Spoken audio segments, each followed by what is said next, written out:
In today's video, I'm going to explain why the tennis serve is so difficult, especially for novice tennis players. So the tennis serve is basically a looping motion where the racket goes up and then drops down, it comes out, goes back up again, and then goes down on the non-hitting side of the body. So the movement looks like a loop.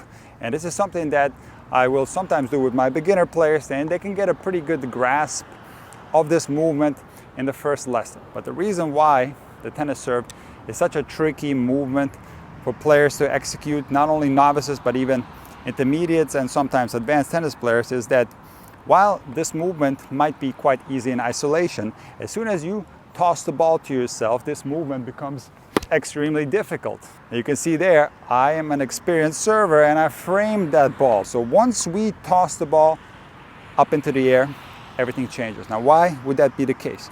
Well, let me give you an example. You can take a player who can perfectly execute the looping motion of the serve, but now once that ball's up in the air, all of a sudden from a mental standpoint, everything changes because panic sets in and players start worrying about hitting the ball. So two things that novice tennis players do is once the ball is up in the air, to make the serve more comfortable, is number one, they reduce the range of motion in the racket drop area, and they also will toss the ball a lot lower.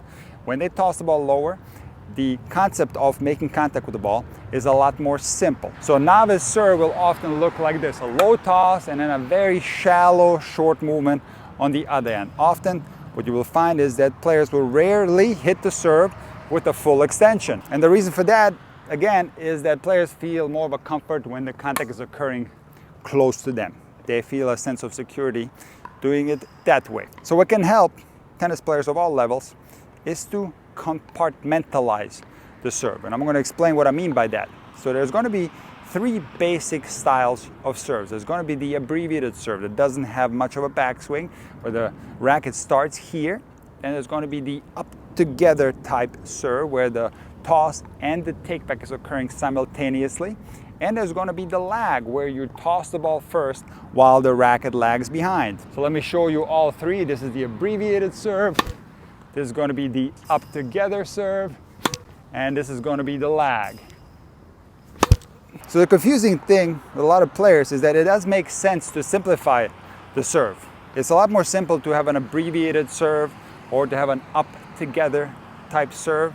It's more simple than having a complex serve where you toss the ball first and then the racket has to follow later. So from a mental standpoint, a lot of people think that an abbreviated serve and an up together type serve are more simple. But what happens with a lot of players of all levels is that those serves are far more complicated than a serve performed with a lag. And the reason for that is the following. See, as you improve your serve, you're going to start using your body. So you're not going to serve in a stationary position. You're going to execute power sources on the serve. If you're interested to know what those are, you can check out a video that I made a while ago on that subject. But in any case, you are not going to use the arm in isolation. The body is going to help the arm. Now, let's say you start with an abbreviated serve and you toss the ball up. This is not going to give you a lot of time to load the body. So in essence, the serve will have to perform with a lot of acceleration. And I'm not talking about the way the racket accelerates. The body will have to accelerate really fast. In other words, it will have to load and unload at a high speed. And to some extent, this is also true for the up together type serve. There's not a lot of time to be wasted. Both arms are going up together, and now the body will have to load and unload rather quickly. And now you're probably thinking, Nick, why not just throw the ball higher with the up together serve? Well, I'm going to tell you why that's not optimal, because let's say you go up together with the toss arm and the racket arm, and you toss the ball higher, you are guaranteed to have to pause in the trophy phase. It will look something like this. You would go up together, throw the ball higher, and now you have this pause in the trophy phase, which interrupts your swing momentum. This is not the end of the world. You will even see some elite level players that serve like that, but this is by no means an optimal serve technique, because you want to build up swing momentum as the racket is traveling from here to here. It is suboptimal to go up into the trophy phase, pause, and then have to accelerate all over again. So what happens with a lot of players is that naturally when they have these certain styles, such as the abbreviated serve or the up together serve is that they will throw the ball a lot lower. And now what's going to happen is the following. You have to think of it this way. When you are developing your serve and you throw the ball lower, it's going to be impossible for you to consciously work on things inside your serve. The entire thing will be over too quickly. So let's say you're working on your toss, or you're working on something specific in your take-up phase, or let's say that you're trying to work on power sources and load your body a certain way because the serve is over so fast. In theory, this sounds like a good idea, but in reality, there's not a lot of time for you to consciously adjust things in your service motion. See, the whole thing is just over too quickly. On top of that, a lot of players that toss the ball very low don't have fast enough body movements to adjust to a toss that's low. So often they will compensate in other areas of their serve. They will not load their body. The most common mistake that I see at the recreational level with players that have a low toss is they serve with the arm in isolation. So they will use some rotational momentum, but it's pretty much an arm serve because there's simply not enough time to load the body.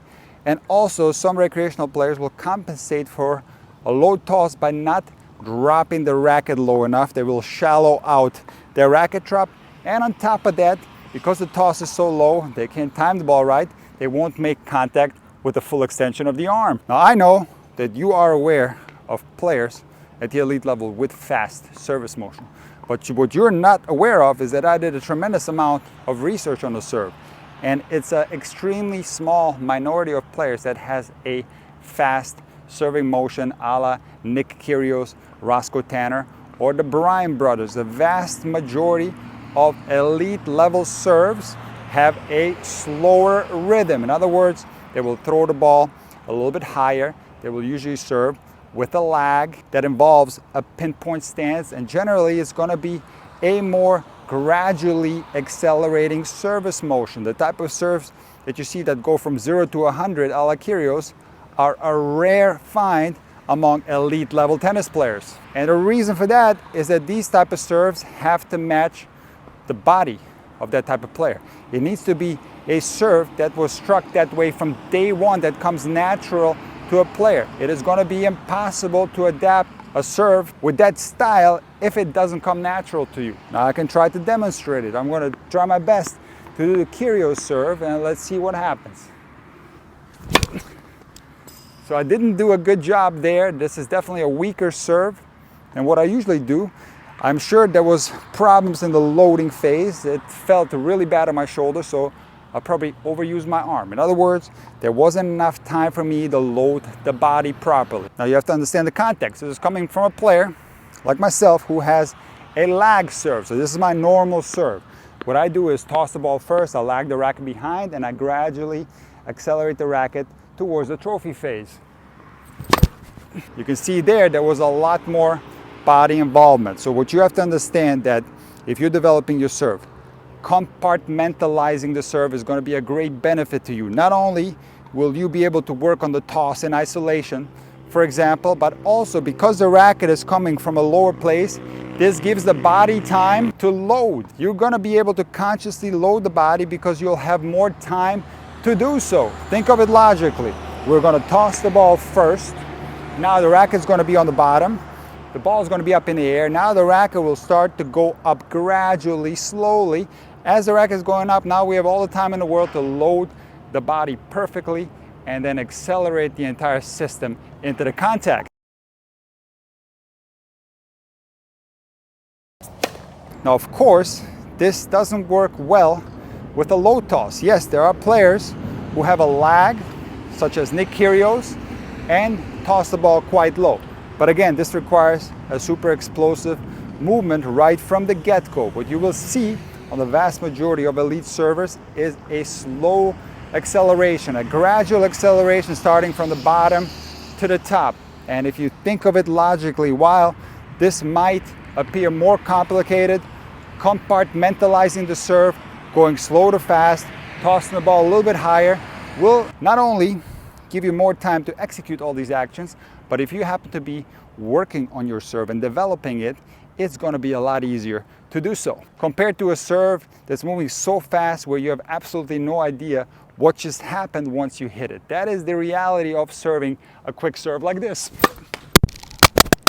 Guys, this serve was so that I lost my mic along the way. So this is even more evidence that what you should do is compartmentalize your serve, take your time, throw the ball a little bit higher, gradually move the racket up into the trophy face, and you're going to be serving much better as a result of it.